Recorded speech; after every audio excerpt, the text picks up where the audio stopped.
개헌에 대한 뻔한 이야기 다 빼버리고요. 네. 두 분께 굉장히 단순한 질문 한번 드려볼게요. 국민의당과 바른정당 합당 가능하겠습니까? 전 안 된다고 봐요. 김현우 의원님. 안 되죠. 이유는 설명해 주셔야지. 국민의당은 호남을 기반으로 한 정당이고 그다음에 그 호남의 기반을 바른당하고 자유당하고 등치할 수가 없죠. 아무리 뭐 국민의당이 어찌한다 하더라도 호남 민심을 읽을 줄은 알 거예요. 그 국민의당 정치인들이. 그래서 저는 그건 뭐 불가능하다고 보고 다만 이런 흐름들이 나오는 이유가 대통령은 어차피 더불어민주당이 하는 거고 그 다음에 총리나 아니면은 장관에 대한 뭐 나눠먹기라고 해야 되나요? 그런 거에 대한 관심들이 있지 않을까요? 연립정부? 연립정부는 아니더라도 어쨌든 자리를 놓고 자리를 놓고 이제 제각각의 계산을 할 테니까 몸집을 좀 불려서 이제 그 뭐 개헌이란 매개로 우리 계속 한다, 개헌한다. 일종의 협상용 네, 카드다? 네. 그러니까 그렇게 계속 하면서 뭔가 이제 그 세력으로서 유의미하게 이제 보이기 위한 하나의 제스처라고 저는 보고 있죠. 국민의당과 바른정당의 합당이라는 거는 아주 쉽게 생각해서 얻을 게 없잖아요. 우선 첫째, 그렇게 해서 정권을 먹느냐? 안 되잖아요. 두 번째로 그럼 그렇게 해서 저 새 정권이 등장했을 때 그럼 거기에 참여하는데 더 좋은 조건이 되냐? 그것도 아니잖아요. 뭐 괜히 색깔만 이상해지는 거잖아요. 그리고 나뉘어서 있는 게 낫지 그냥 완주해서. 그리고 특히나 국민의당의 경우에는 그렇게 하는 것은 대선 과정에서의 자기들이 스스로 얻을 수 있는 표를 더 떨어뜨릴 뿐만 아니라 바로 연이어서 있는 지방선거에서 굉장히 위태롭게 만드는 것이기 때문에 전략적으로는 지금 저렇게 밀어붙이는 게 탄핵 과정에서 스탠스가 흔들리면서 지지율이 한번 폭락했던 것에 거의 유사할 정도의 굉장히 악수죠. 차라리 연립정부 같은 걸 생각을 한다면 안철수가 중간에 포기하는 그런 건 없겠느냐. 이런 건 어떻게 생각하세요? 포기 안 하죠. 전 아니라고 봐요. 아니 왜냐하면 선거 과정에서 끝까지 어떤 감정이 쌓이게 되면요. 권력을 잡은 쪽의 지지자들은 굉장히 비통할 수밖에 없는 대상이 되거든요. 좋은 정권이 나오겠습니까 그러면? 저는 뭐 안철수 후보가 그렇게 유의미한 득표를 할 거라고 보고 있지는 않지만 내 얘기하던 게 이번 대선으로 마무리되는 게 아니라 정부 구성 과정과 그다음에 내년 지방선거가 있기 때문에 그 존재 자체를 계속 유지하려고 하겠죠. 그러니까 문모닝이라는 게 생기는 거 아니겠습니까? 안철수 후보는 현재는 사실상 야야 승부가 될 것이다. 그리고 야야 승부가 될 때 비문 내지는 반문 후보, 반문 지지층까지를 본인이 최대한 결국은 본선까지 뛰는 후보는 그러니까 후보 중에서는 자기가 2등이 될 것이다. 그렇기 때문에 끌어들일 수 있을 것이다. 그 심지어 승리할 수 있을 것이다. 라는 전략을 스스로 가지고 있고 또 그런 주장을 통해서 자기 지지층을 결집시키고 있는데 그렇기 때문에 민주당과는 물론이고 다른 뭐 자유당이나 바른정당과의 연대 자체도 부정하고 있잖아요. 그러나 실제로 대선을 마지막까지 뛴 다음에 그 결과에 따라 경우에 따라서 승리한 새로 출범한 정권과의 가령 연대를 한다라고 할 때에는 그런 관점에서만 본다면 국민의당이라는 세력의 완주한 대통령 후보로서 그래도 일정한 명분과 일정한 국회의원 숫자를 가지고 일정한 지지율을 최종적으로 보여준 것이 가장 낫다라고 저는 판단할 거예요. 독립 세력으로서의 어떤 지분 같은 거라는 거죠. 그러니까 다 끝난 뒤에 오히려 그때 대선은 그 끝난 이후의 현실을 놓고 새 정부가 불가피하게 필요할 일정한 협력에 있어서도 그렇게 완주를 하는 것이 더 낫다고 저는 생각할 수 있다고 봐요. 지금은 전혀 그런 얘기를 안 하겠지만 또 결국은 그때 가면 그런 상황이 등장할 수 있는 거 아니냐 이렇게 봐요. 지난 총선 때 안철수의 스탠스가 그대로 유지가 되는 거네요. 새누리당 표를 포함해서 중도 보수적인 표를 내가 가져가고 그걸로 성공할 수 있다는데 황교안이 이제 사퇴를 한 마당에 홍준표가 지금 치고 올라오고 있긴 합니다만 어쩌면 보수 후보의 대세론 뭐 이런 식으로 어떤 컨셉을 잡지 않을까요? 보수 쪽은 그래도 당선 가능성인 나를 좀 밀어주면 내가 문재인 잡을 수 있다. 이런 컨셉이 아닐까 싶은데요. 안철수의 컨셉이요? 네. 근데 뭐 한여름밤의 꿈이죠. 방심하지 마시고요. 변수들이 하도 많아가지고. 그럼요. 네. 그럼요. 한간에 나오는 얘기는 안철수 이렇게 현장 투표를 하게 그 이야기 들었어요. 하면 손 대표 측이 조직 동원을 하고 특정 정당에서 손 대표를 밀어주고 정계 개편을 해서 판을 만들어보자 이런 시나리오도 있다는 거 아니에요? 그러니까 명부 없이 주민등록증, 신분증만 있으면 가서 네. 투표할 수 있다.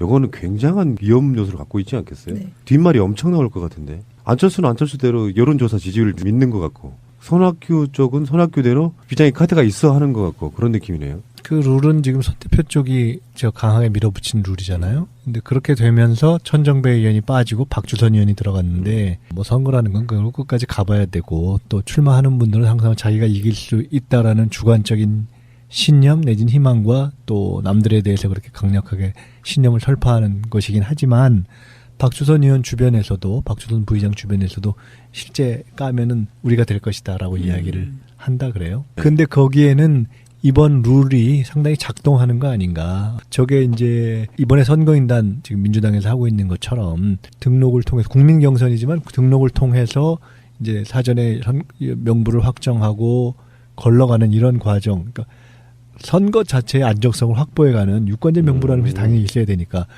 이런 것이 없는 굉장히 희한한 그렇죠. 거잖아요. 좀 약간 황당한 거잖아요. 우리 방송 들으시는 분들이 온라인 활동할 때 공감할 수 있는 이야기. 정모를 했는데 참석자와 회비를 미리 받지 않고요. 몇 월 며칠 날 하니까 와 그러면 번개. 이거 굉장히 그 불안불안하죠. 주최하는 사람 불안하거든요. 많이 올지 적게 올지도 모르고. 그래서 안정적으로 가려면 회비 입금도 하시고 번호 순을 매겨가지고 그분들을 입장할 수 있게 해주셔야 되는 게 맞죠. 그러고는 예약 문화에도 걸맞는 겁니다. 그러니까 이게 사실 생각해보면 여론조사 20%가 있긴 하지만 이게 사실 황당한 거잖아요. 뭐 미리 누가 예측하기도 그렇고 검증하기도 그렇고 그날까지는 알 수도 없는 것이고. 동원할 수 있는 거가 가장 센 쪽이 그래서 이거는 거예요. 동원력이 네. 실제 투표장에 그렇죠. 사람들을 끌고 갈 수 있는 동원력이 누가 있느냐인데. 해본 사람이 알죠. 그래서 제가 이걸 뭘 누구다라고 얘기를 딱 하기는 굉장히 이게 조금 민감한 변수가 좀 문제이기 있겠네요. 때문에 제가 말하긴 그런데. 이거 재밌네요. 안철수 씨 당했네. 동원력이 지금 생각하는 결과대로 나오지는 저는 않을 가능성이 네. 있다고 봅니다. 그러면요, 우리 애청자분들을 위해서 두 분이 팬 서비스 한번 하시죠. 또 내기 내기입니까? 또 해요? 불확실성을 좀 걷어주셔야 돼요. 오늘이 선거 당일이에요. 후보자 리스트에 최종 남아있을 사람을 가감없이 한번 현 상태에서 한번 예상해 보십시오. 어떤 당에 누가 후보로 돼서 대선 당일날 국민의 선택을 받고 있을 것이다 라면 예측 좀 해달라는 거죠. 재미예요. 그래야지 재미죠. 뭐 이렇게 신중하십니까? 그러니까 각 당의 후보가 마지막에 누가 될 것이냐. 끝까지 남아있을 사람. 그건 뭐 비교적 예측하기가 용이하죠. 자, 우리 김현우 의원부터 한번. 저는 뭐 문재인, 예. 홍준표, 예. 안철수, 유승민 이렇게 보죠. 그렇게 네. 4명 남는다? 네. 우리 단장님은? 이건 삐처리예요? 뭐예요? 그냥 삐처리 해드릴게요. 불편하시면은. 중립 지키려고 하면 중요할 수도 있습니다. 내놓고 친문 활동하시는 분은 상관없죠. 홍준표, 안철수, 유승민. 그래도 이렇게 얘기할 수밖에 없어요. 현재 상태는 그렇죠. 네. 뭐 세상이 뭐 뒤집어지는 상황이 없지 않는 변수가 한은. 특별히. 그리고 경남도지사가 누군지가 예. 또 이제 관전 포인트죠. 그렇게 3명에다가 떨고 있는 사람이 있대요. 그래서 지금 경남도지사 후보로 나오라고 네. 그래가지고. 그러니까 그 3명에다가 경기도지사인 남경필을 저는 바른정당 후보로 한번 꼽아보고 싶어요. 그래서 1년짜리 1년 1개월. 1년짜리지만 경남하고 경기도지사를 한번 뺏어오는 방법을 한번 해보고 싶습니다. 저는 지금 당장 총선이 이루어져야 된다고 생각하는 사람이에요. 지방선거랑 다 한꺼번에 같이. 그래서 싹 쓸어버려야죠. 이 정도 됐으면은 저는 최소한 더불어민주당이 최소한 20년은 집권해야 된다고 봐요. 그래야 적폐청산 할 수 있다고 보는데 영구 집권은 안 돼요. 나중에 또 비리 문제로 또 이게 또 뒤집어질 수가 있어가지고. 자, 알겠습니다. 어쨌건 재밌었고요. 단신 하나만 이야기 한번 해볼게요. 이거 제가 오늘 방송 바로 직전에 고도 채널 틀어놨는데요. 뜬금없이 지금 방송하시는 김현우 의원이 이렇게 딱 하고 나오세요. 몇 년 되지도 않은 이야기인데 그 내용이 뭔가 봤더니 남재준 전 국정원장의 대선 출마를 이야기하면서 청문회 때 나왔던 질문과 답을 보여주고 있더라고요. 왜 제가 나왔죠? 뭐 남재준 국정원장이 뭐 사상 문제 같은 거 그런 네. 거라고 보는데 네.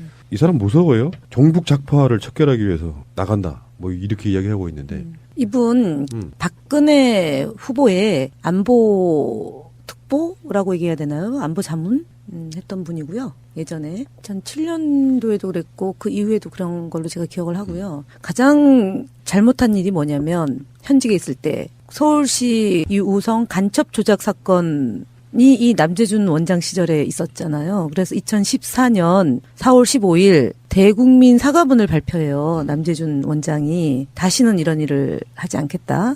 국민의 심려를 끼쳐서 죄송하다. 이렇게 하고 그날 박근혜 대통령이 국무회의에서 한골 탈퇴해야 한다. 국정원이. 그리고 두 번째는 두 번 다시 이런 일이 있으면 용서하지 않겠다.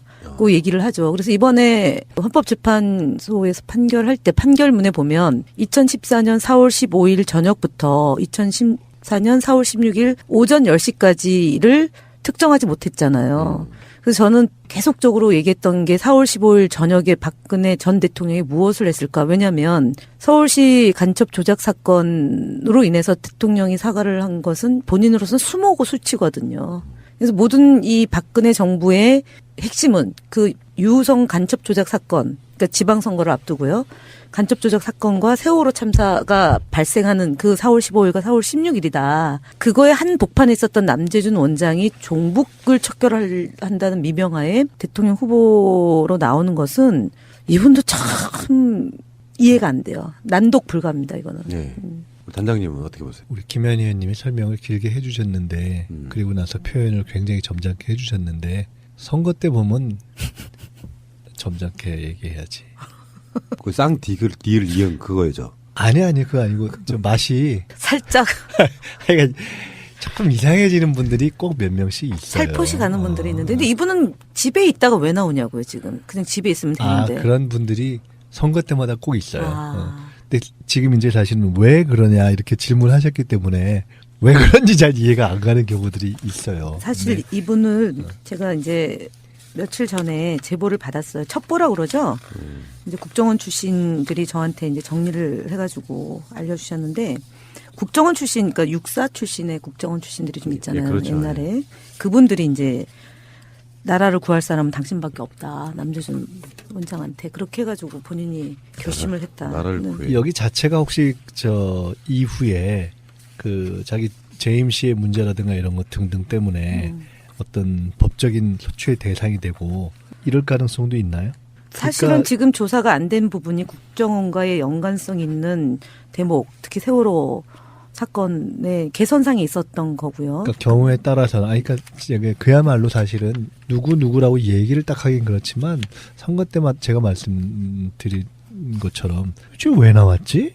하는 이런 경우가 좀 있잖아요. 근데 이 경우 굉장히 생뚱맞은 경우죠. 그렇죠. 굉장히 생뚱맞은 경우. 그래서 제가 무슨 본인 스스로 생각하기에 뭐 찜찜한 게 있나? 라는 생각이 들 정도로. 저는 오히려 정반대로 이야기해보고 싶어요. 그렇게 갑툭튀를 하게 되면 주목을 받잖아요. 뭐가 있어서가 아니고 복잡하게 생각할 것도 없이 정말 이상한 사람인 거. 그렇죠. 그러니까 이상한 사람인 거죠. 그러니까 나라를 구할 사람이 자기밖에 없다. 왜냐면 이분이 그 야인으로 있을 때 퇴직하고요. 야인으로 있을 때 그 나라 사랑 특강 있지 않습니까? 그런 걸 많이 하고 많이 다녔어요. 다녔나요? 그다음에 5.16에 대해서도 그렇고 4.19 대해서 그렇고 5.18에 대해서 그 사상이 불순한 사람이죠. 5.18은 우리가 늘 얘기하던 북한의 소행에 따른 뭐 이런 일이다라고 얘기하는 거고요. 그다음에 그 5.16은 혁명이라는 그런 시각을 갖고 있는 분이에요. 굉장히. 예. 단신이라는 것 치고는 너무 많이 얘기하는 그러니까요. 것 같아요. 예, 알겠습니다. 남재준은 나오면 세월호 사건 얘기를 안 할 수가 없어요. 안 할 수가 없죠. 그러니까 쌍디귿 니을 이응처럼 보여요. 자, 마지막 얘기 하나 해볼게요. 제가 궁금한 것만 여쭤보겠습니다. 문재인 캠프에 지금 영입되신 분도 있고 더불어민주당에서 지금 합류하신 분들도 있고요. 규모가 초메모드급처럼 보이거든요. 사실상 이제 더불어민주당의 웬만한 구성원 다 싹쓸이 가는 느낌? 그게 그러니까 좋게 바라보면 대세론 후보가 좀 안정적으로 가서 인수위도 없는데 뭔가 좀 안정감을 주는 게 좋겠다. 이런 측면 충분히 이해됐죠. 근데 나머지 후보들 입장에서는 이게 공정이 너무 불공정해지고 있다. 이 정도 되면 오히려 반대로 당내 인사들만큼이라도 3자의 입장에서 중립을 좀 지켜주면 오히려 굉장히 쉬울 텐데 자꾸 끌어들인 이유가 뭐냐 이런 부분에 대한 논란이 있어요. 거기에 대해서 두 분이 한번 이야기를 좀 해주시면 좋겠어요. 여기는 우리 뭐 김현희 의원님 캠프에 직접 관여하고 계시니까 먼저 말씀 좀 해보시죠. 사실은 이제 뭐 그렇게 보는 시각도 있는데 지금 현재 이제 본부장급에 활동하는 분들이 보면 전직 의원들이죠. 임종석 비서실장, 그다음에 강기정 상황실장, 노영민 조직본부장, 오영식, 뭐 백원우, 한병두 의원 다 이게 전직 의원이고 전략을 맡고 있는 전병헌 의원도 전직이고 이미경 뭐 선대위원장 등 그렇게 돼 있고 총무본부장도 김용록 전 의원이에요. 그리고 실제로 현역 의원들이 전면에 나서서 활동하는 경우는 송영길 총괄본부장 정도고 그다음에 남인순 의원이 이제 여성본부장으로 지금 최근에 합류를 하신 거고요. 지금 문제가 됐고 또 이제 상대 쪽에서 얘기하는 특보단으로 임명되신 분들에 대해서 얘기하는데 이거는 어찌 보면은 문화예술, 농축, 수산, 과학기술, 환경노동 이런 분야는 정책에 대한 활동들이 더 주가 되지 않을까 보여지고요. 그다음에 그 안보 교육 뭐 이런 것도 대부분 그런 건데 전남 도당위원장과 그다음에 충북 도당위원장을 이제 두 분에 대해서 이제 도당이 불공정하다라고 얘기하는데 최고위원이 아니거든요. 이 두 분 다. 정치인이 자신의 정치적 선택으로 특정 후보를 지지하는데 문제가 있진 않아요. 그런데 다만 뭐 도당 위원장으로서 선거를 관리해야 될 입장에 있는 분까지도 캠프에 합류해서 하는 것이 맞냐라는 지적에 대해서 일면 타당성이 있다고 저도 보여져요. 그러니까 뭐 근데 하겠다는데 또 뭐 하지 마세요. 이제 이러기에도 좀 그럴 수 있어요. 그래서 어쨌든 직전까지 예를 들면 원내 대변인 했던 그 기동민 의원도 있었던 거고요. 그 이제 안희정 캠프에 네, 합류했고. 있고 박영선 의원도 굉장히 비중 있고 중량감 있는 분이잖아요. 네. 그리고 소위 김종인 전 의원을 지지했거나 함께 뜻을 했던 분들이 이제 안희정 캠프로 많이 합류가 된 거죠. 현역 의원 합류는 거의 뭐 수치상으로 이렇게 큰 차이는 아니에요. 그렇군요. 네. 이제 이게 사실은 초기에 경선 들어가기 전에 당에서 경선 룰을 논의할 때 논의가 한 번 있었어요. 뭐냐면 각 캠프에 의원 참여를 금지하는 걸로 룰을 정할 거냐 말 거냐. 근데 그때 논의를 했었는데 완전히 금지하자니 야 이거 이제 그야말로 아주 조기 대선이 이루어질 가능성이 있는데 그럼 전속력으로 달려야 되는데 현실적으로 의원들을 다 빼고 하면 그럼 누가 가서 하지? 그럼 전직들만 하나? 그리고 다 그냥 후보 입장에서 일을 하긴 되게 깝깝해지네 하는 문제가 있고 그래서 그 다음 대안으로 거론됐던 게 그러면 비서실장 등을 포함한 3인에서 5인으로 묶자. 그런 논의도 해봤어요. 일단 고민들을 하셨구나. 많이 근데 하죠.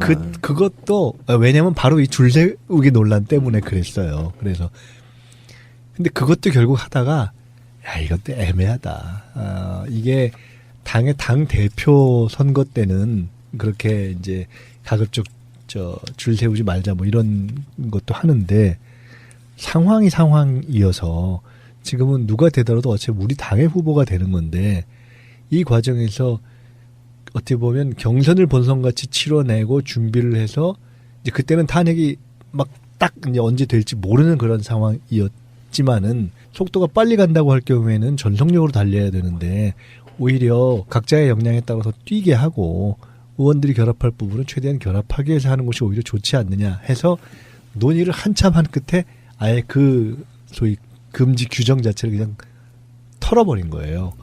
그래서 하자면 의원들이 다 참여할 수는 있어요. 다만 가졌던 암묵적인 규정이랄까 이런 암묵적인 합의가 있다면 현재의 당직자들은 그러니까 무슨 뭐 사무총장이든 뭐 정책위 의장이든 대변인 뭐 대변이든 특보들도 사실은 할 수 있어요. 그러니까 예를 들어 특보 단장 제가 지금 어느 캠프에 가긴 좀 그럴 거예요. 그러니까 저는 아니죠. 그렇지만 특보 단장 지금 저희 특보단에서도 원래부터 오히려 의도적으로 각 캠프에 있는 분들을 한두 분씩 포함시켜서 했었어요. 그러니까 그거 외에 통상적으로 우리가 얘기하는 당직자들의 경우는 제외하고 나머지는 그냥 풀자 이렇게 했던 거여서 이 부분은 의원들 본인이 일단 참여하겠다고 하는 거는 지금 뭐 어떻게 하겠어요. 그리고 지금 말씀하신 것처럼 다른 캠프에도 다 의원들이 참여하고 있기 때문에 세 차이가 나는 거는 뭐 지지의 차이기 때문에 뭐 그걸 갖고 또 뭐라고 하기도 좀 애매하고 그런 면이 있습니다. 이건 뭐 선거 이후에는 이제 이렇게 되겠네요. 뭐 문재인계, 안희정계, 이재명계 이렇게 불릴 수도 있다고 생각이 들고 진짜 중요한 건 경선이 끝난 후에 이제 당선된 후보가 나머지 다른 경쟁 후보들의 캠프를 얼마나 품느냐도 굉장히 중요해지겠어요. 그게 이제 대선 기획단의 역할인 거죠. 그래서 네. 이제 지금부터 한 짧으면 2주에서 3주 사이에 사실 후보가 정해지잖아요. 네, 그렇죠.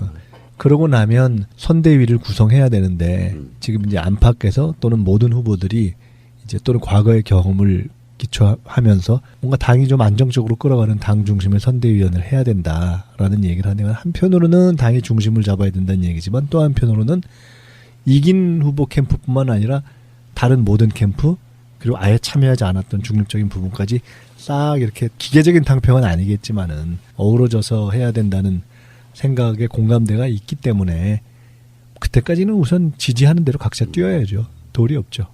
비교적 그래도 지금 현재의 당 레이스가 과거에 비하면 막 이런저런 뭐 TV 토론에서 나타나는 정도의 긴장은 있으나 더 큰 눈으로 보면 사실은 뭐 충분히 당내 경선에서 용인될 수 있는 수준으로 달려가고 있는 거기 때문에 2002년도에는 전당대 후보 경선 과정에서 폭행이 난무하고 그랬었어요. 체육관에서. 최소한 공당, 더군다나 대통령 될 가능성이 높은 공당의 경선은 이 정도 치열한 것은 아무것도 아니다. 아니, 아무것도 치열한 아니다가 것도 아니라 아니다. 비교적 우리가 뭐 아름다운 경선이 있냐 뭐 이렇게 얘기하지만 합리적 경선은 가고 있다. 아하, 네. 알겠습니다. 큰 걱정 안 해도 되겠군요.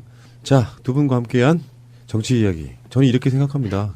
우리가 방송으로 해줄 수 있는 것들 아무런 시대는 이미 지나왔어요. 다음 주에 방송할 때 또 무슨 아프고 슬프고 힘든 이야기를 해야 되냐 그런 시절이 있었습니다. 근데 이게 빨리 시간 좀 가져라. 그러면 이게 우리가 바라던 세상이 온다 이렇게 생각하니까요.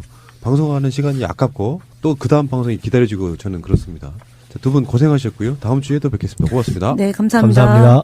이긴 하지만 박주선 의원 주변에서도 박주선 부의장 주변에서도 실제 까면은 우리가 될 것이다라고 이야기를 한다 그래요. 근데 거기에는 이번 룰이 상당히 작동하는 거 아닌가. 저게 이제 이번에 선거인단 지금 민주당에서 하고 있는 것처럼 등록을 통해서 국민 경선이지만 등록을 통해서 이제 사전에 명부를 확정하고 걸러가는 이런 과정. 그러니까 선거 자체의 안정성을 확보해가는 유권자 명부라는 것이 당연히 있어야 되니까 이런 것이 없는 굉장히 희한한 그렇죠. 거잖아요. 좀 약간 황당한 거잖아요. 우리 방송 들으시는 분들이 온라인 활동할 때 공감할 수 있는 이야기. 정모를 했는데 참석자와 회비를 미리 받지 않고요. 몇 월 며칠 날 하니까 와 그러면 번개. 이거 굉장히 불안불안하죠. 주최하는 사람 불안하거든요. 많이 올지 적게 올지도 모르고. 그래서 안정적으로 가려면 회비 입금도 하시고 번호 순을 매겨가지고 그분들을 입장할 수 있게 해주셔야 되는 게 맞죠. 그러고는 예약 문화에도 걸맞는 겁니다. 그러니까 이게 사실 생각해보면 여론조사 20%가 있긴 하지만 이게 사실 황당한 거잖아요. 뭐 미리 누가 예측하기도 그렇고 검증하기도 그렇고 그날까지는 알 수도 없는 것이고. 동원할 수 있는 거가 가장 센 쪽이 그래서 이거는 거예요. 동원력이 네. 실제 투표장에 그렇죠. 사람들을 끌고 갈 수 있는 동원력이 누가 있느냐인데 해본 사람이 알죠. 새 정권이 등장했을 때 그럼 거기에 참여하는데 더 좋은 조건이 되냐? 그것도 아니잖아요. 뭐 괜히 색깔만 이상해지는 거잖아요. 그리고 나뉘어서 있는 게 낫지 그냥 완주해서. 그리고 특히나 국민의당의 경우에는 그렇게 하는 것은 대선 과정에서의 자기들이 스스로 얻을 수 있는 표를 더 떨어뜨릴 뿐만 아니라 바로 연이어서 있는 지방선거에서 굉장히 위태롭게 만드는 것이기 때문에 전략적으로는 지금 저렇게 밀어붙이는 게 탄핵 과정에서 스탠스가 흔들리면서 지지율이 한번 폭락했던 것에 거의 유사할 정도의 굉장히 악수죠. 차라리 연립정부 같은 걸 생각을 한다면 안철수가 중간에 포기하는 그런 건 없겠느냐. 이런 건 어떻게 생각하세요? 포기 안 하죠. 전 아니라고 봐요. 아니 왜냐하면 선거 과정에서 끝까지 어떤 감정이 쌓이게 되면요. 권력을 잡은 쪽의 지지자들은 굉장히 비통할 수밖에 없는 대상이 되거든요. 좋은 정권이 나오겠습니까 그러면? 저는 뭐 안철수 후보가 그렇게 유의미한 득표를 할 거라고 보고 있지는 않지만 얘기하던 게 이번 대선으로 마무리되는 게 아니라 정부 구성 과정과 그다음에 내년 지방선거가 있기 때문에 그 존재 자체를 계속 유지하려고 하겠죠. 그러니까 문모닝이라는 게 생기는 거 아니겠습니까? 안철수 후보는 현재는 사실상 야야 승부가 될 것이다. 그리고 야야 승부가 될 때 비문 내지는 반문 후보, 가 그대로 유지가 되는 거네요. 새누리당 표를 포함해서 중도 보수적인 표를 내가 가져가고 그걸로 성공할 수 있다는데 황교안이 이제 사퇴를 한 마당에 홍준표가 지금 치고 올라오고 있긴 합니다만 어쩌면 보수 후보의 대세론 뭐 이런 식으로 어떤 컨셉을 잡지 않을까요? 보수 쪽은 그래도 당선 가능성인 나를 좀 밀어주면 내가 문재인 잡을 수 있다. 이런 컨셉이 아닐까 싶은데요. 안철수의 컨셉이요? 네. 근데 뭐 한여름밤의 꿈이죠. 방심하지 마시고요. 변수들이 하도 많아가지고. 그럼요. 네. 그럼요. 한간에 나오는 얘기는 안철수 이렇게 현장 투표를 하게 그 이야기 들었어요. 하면 손 대표 측이 조직 동원을 하고 특정 정당에서 손 대표를 밀어주고 정계 개편을 해서 판을 만들어보자 이런 시나리오도 있다는 거 아니에요? 그러니까 명부 없이 주민등록증, 신분증만 있으면 가서 네. 투표할 수 있다. 이거는 굉장한 위험 요소를 갖고 있지 않겠어요? 네. 뒷말이 엄청 나올 것 같은데. 안철수는 안철수대로 여론조사 지지율을 믿는 것 같고 손학규 쪽은 손학규대로 비장의 카드가 있어 하는 것 같고 그런 느낌이네요. 그 룰은 지금 손 대표 쪽이 강하게 밀어붙인 룰이잖아요. 근데 그렇게 되면서 천정배 의원이 빠지고 박주선 의원이 들어갔는데 뭐 선거라는 건 결국 끝까지 가봐야 되고 또 출마하는 분들은 항상 자기가 이길 수 있다라는 주관적인 신념 내진 희망과 또 남들에 대해서 그렇게 강력하게 신념을 설파하는 것이 반문 지지층까지를 본인이 최대한 결국은 본선까지 뛰는 후보는 그러니까 후보 중에서는 자기가 2등이 될 것이다. 그렇기 때문에 끌어들일 수 있을 것이다. 그 심지어 승리할 수 있을 것이다. 라는 전략을 스스로 가지고 있고 또 그런 주장을 통해서 자기 지지층을 결집시키고 있는데 그렇기 때문에 민주당과는 물론이고 다른 뭐 자유당이나 바른정당과의 연대 자체도 부정하고 있잖아요.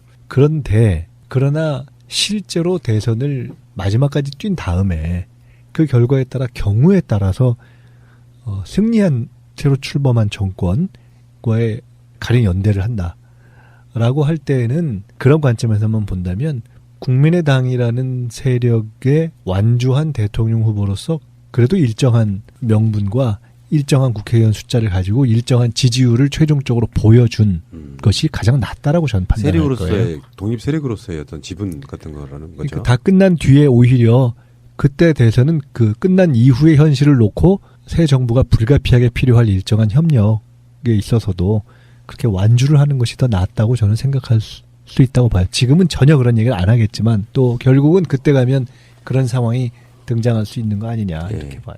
지난 총선 때 안철수의 스탠스 개헌에 대한 뻔한 이야기 다 빼버리고요. 네. 두 분께 굉장히 단순한 질문 한번 드려볼게요. 국민의당과 바른정당 합당 가능하겠습니까? 전 안 된다고 봐요. 김현우 의원님. 안 되죠. 이유는 설명해 주셔야지. 국민의당은 호남을 기반으로 한 정당이고 그다음에 그 호남의 기반을 바른당하고 자유당하고 등치할 수가 없죠. 아무리 뭐 국민의당이 어찌한다 하더라도 호남 민심을 읽을 줄은 알 거예요. 그 국민의당 정치인들이. 그래서 저는 그건 뭐 불가능하다고 보고 다만 이런 흐름들이 나오는 이유가 대통령은 어차피 더불어민주당이 하는 거고 그 다음에 총리나 아니면은 장관에 대한 뭐 나눠먹기라고 해야 되나요? 그런 거에 대한 관심들이 있지 않을까요? 연립정부. 연립정부는 아니더라도 어쨌든 자리를 놓고 자리를 놓고 이제 제각각의 계산을 할 테니까 몸집을 좀 불려서 이제 그 뭐 개헌이란 매개로 우리 계속 한다, 개헌한다. 일종의 협상용 카드다. 네. 그러니까 그렇게 계속 하면서 뭔가 이제 그 세력으로서 유의미하게 이제 보이기 위한 하나의 제스처라고 저는 보고 있죠. 국민의당과 바른정당의 합당이라는 거는 아주 쉽게 생각해서 얻을 게 없잖아요. 우선 첫째, 그렇게 해서 정권을 먹느냐? 안 되잖아요. 두 번째로 그럼 그렇게 해서